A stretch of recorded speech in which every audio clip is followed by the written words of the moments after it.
Ladies and gentlemen, good morning. It is May 25th, Sunday. Today is my day off. I'm currently about to go head to a specific gym. Won't name any gyms, just because it's better to be unnamed. Let's just leave it at that. But currently on my way to training clients, but this one's a little different. This one is on my own accord, and that's pretty big for me because I just launched a personal training business. Obviously, I do personal training at a gym, at a specific gym. I'm sure you can probably guess, but yeah, today is pretty much my whole start of that personal training business on my own accord.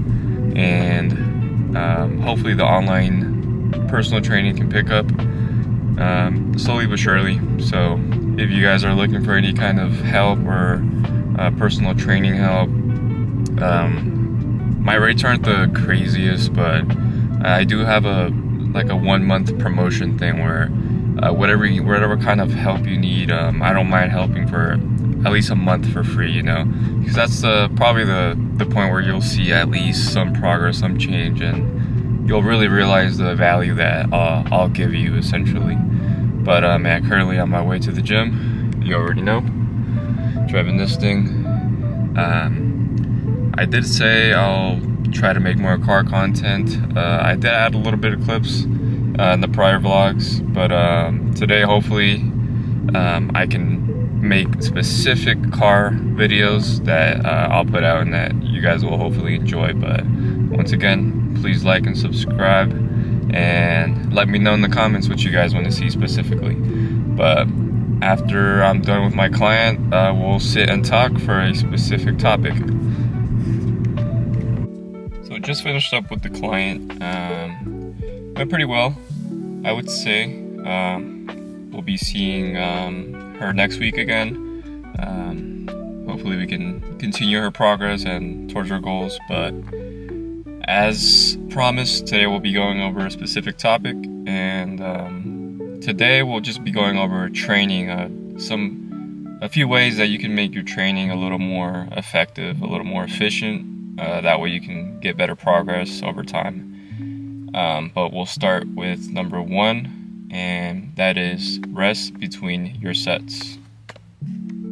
And this is really important because in order to get the most out of each individual set and prioritize quality over the quantity, especially, it's important to rest appropriately because you want to recover your energy, obviously, but not just energy. You also want to recover your strength and your ability to actually do the set properly, meaning your form is there, and most importantly, that you're not hurting yourself. That's the biggest thing. A lot of the time you find yourself rushing to the next set, and you're throwing your form aside, and you're possibly even hurting something or pulling something, or even worse, like a bad injury. But that's really important, especially if you're trying to progress, because part of progression is getting that extra rep in, or actually doing each set to the best of your ability, meaning that you're able to lift more weight over time, and you need to be recovering your strength and energy to do that. But moving on to number 2, and that is exercise order. This one is very kind of unheard of or uncommon in a way, because you don't typically think about the order of the exercise that you do in terms of when you get to the gym, like what do you do first, what do you do last. But it's really important that at the very least in the beginning you do the most difficult in terms of compound exercise.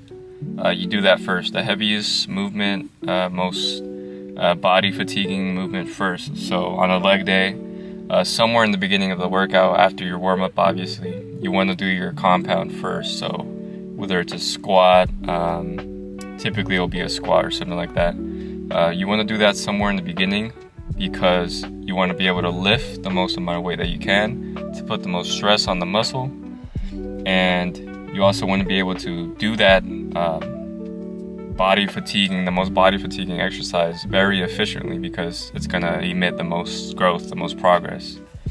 So in the beginning of the workout, you have the most energy, the most strength, so you won't have to worry about fatigue until obviously after that, which after that you can do all the other fluff work, which is called essentially isolations, which that's where you get your leg extensions, your hamstring curls, and there's nothing wrong with including maybe a few sets of those here and there during your warm-up.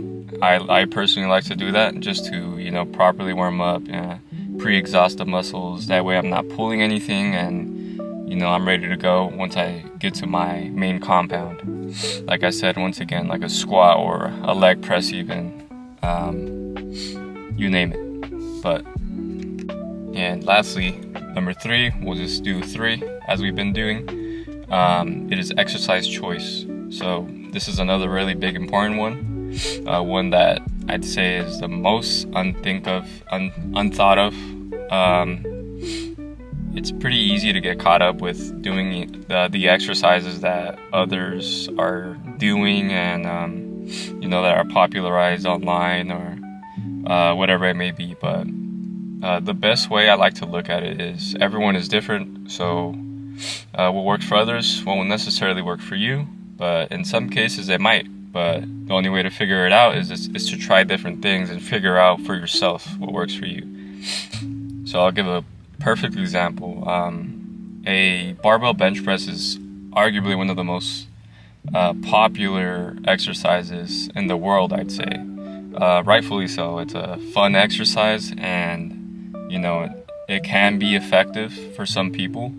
But I think in the grand scheme of things, if your main goal is muscle growth, which for many of us it is, it's not the best exercise because one, there's a lot of form technicalities that come with it. So meaning it takes years, maybe at least I would say if you're doing it consistently, it's gonna take you at least a year to get like a decent proper form in which you can like not get hurt and progress properly over time. But in my opinion, I think like a dumbbell press of any kind, let's say like an incline dumbbell press, it's far superior to me, in my opinion, to the barbell bench, just simply for the fact that you get a larger range of motion, and you kind of have to focus on the balance, and you work with stabilizer muscles to get those up, meaning you're able to keep yourself stable, because obviously you have a dumbbell in each hand, so you have to keep everything balanced, stable. You have to keep your body stable. It's like almost like not necessarily a full body workout, but there's a lot of things involved that need to be there for you to actually do the workout properly, and that's really important. And obviously some of those same things go towards the barbell bench press, but there's a lot of injury risk that comes with that, which to me kind of mitigates a lot of the risk to reward, especially given the fact that you find yourself a lot of the time chasing the weight rather than doing the movement and focus on hitting the muscle instead. So that's something to look out for. Just find exercises that work for you, that you can find a good connection with, you can get a good pump with, that you enjoy. That's a big one, that you enjoy. You have to make sure you're enjoying the exercise you're doing, because if you're not, obviously you're not going to do it. You're not going to put the best effort in, and obviously effort is required to progress in the best way possible.